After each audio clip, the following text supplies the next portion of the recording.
Sweden and Ukraine. Well, these two, I think for me, going to be Sweden. Ukraine, I don't think they still have the quality to outmatch Sweden in a sense. No, I mean this was it's an example of the third place. They are just there like luck, it's not exactly quality that they're there. So I think that it's hands down Sweden for me. Easy choice. Yeah, Sweden. same here.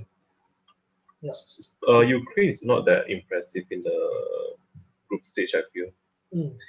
They have this, only they have Yarmolenko, and that's about it. That's the only star player for them. This is a big one, I think, for both our guests here, England and Germany. All right. Well, so Farid, this is gonna be 2010 World Cup revenge, maybe. I don't know. Another Lampard incident. I hope not. All right, Farid. And now got goal line technology. Okay, so since Farid supports England, right? England, and then the Kang supports Germany. So Farid, I think you can speak for England. So why do you think England will beat Germany? Why do you think? Will England beat Germany? That's the question. I mean, who do you think will stand up the most? Who will stand up the most? I think because England is so boring in this group stage. I don't know, unless Southgate can do something about his managerial decisions, right? Yeah. I think Germany has a better chance. To be honest, I have so much expectations for England. Maybe they could prove me wrong.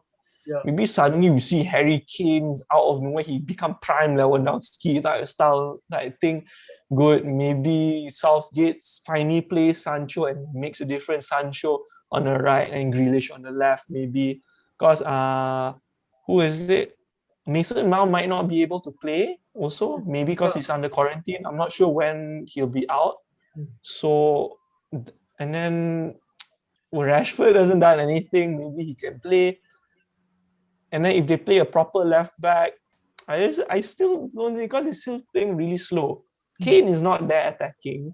Yeah. Sterling does a job, but I still don't have much faith. I mean, can depend on Sterling.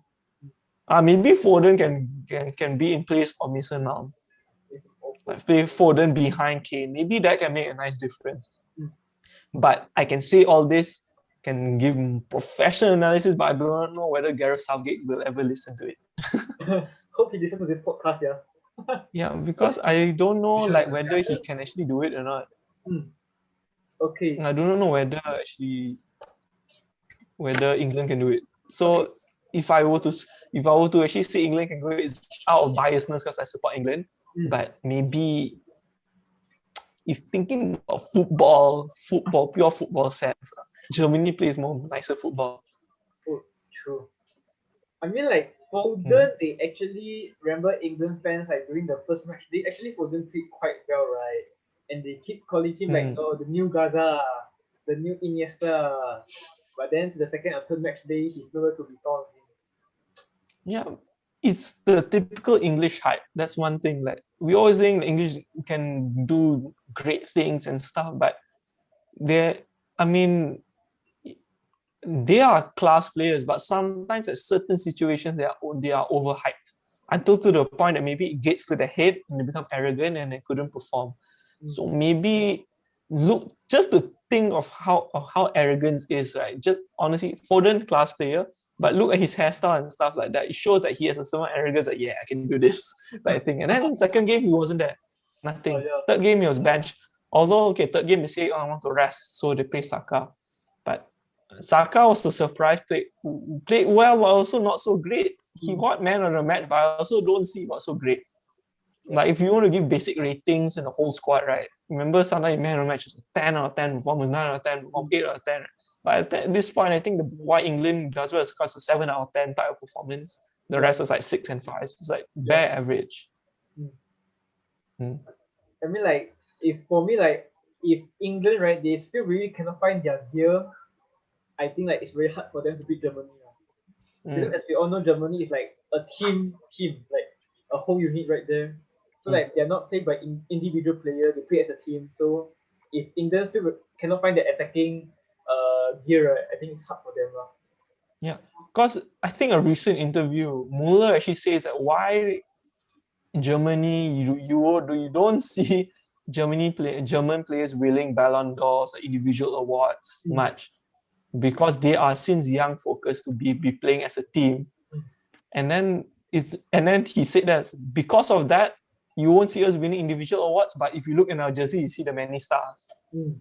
Oh, that's nice. Because they play as a team. That's another like we don't win individual awards, but it's shown by the number of stars Germany has. So yeah, that's why they it's right there. Yeah. So so what do you think about this colossal matchup? I think it's about who's the worst manager. Yeah, honestly.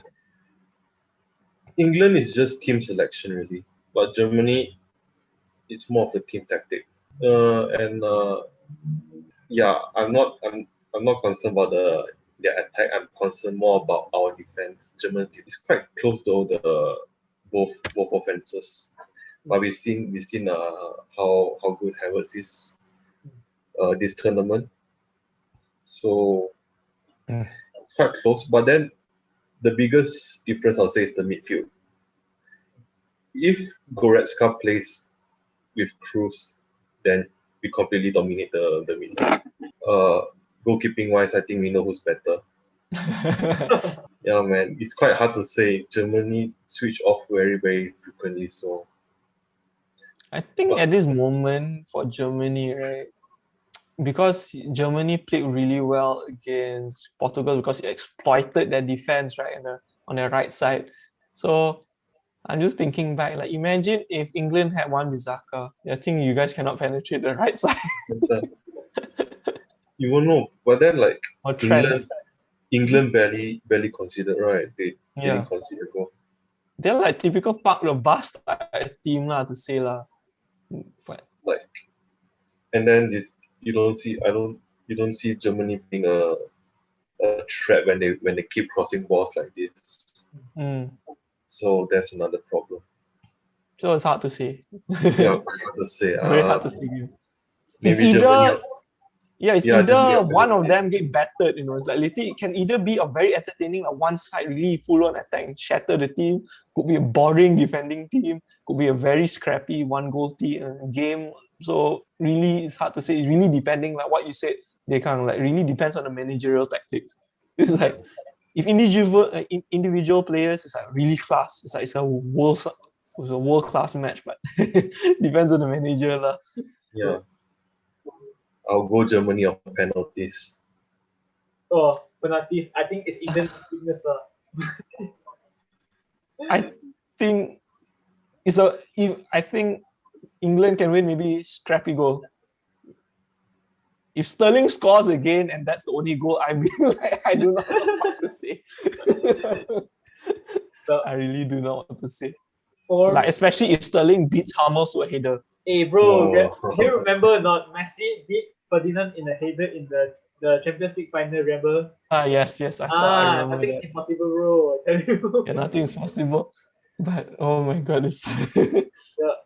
So the Kang, you go for Germany on penalties. Farid, you go for England on a scrappy Sterling goal.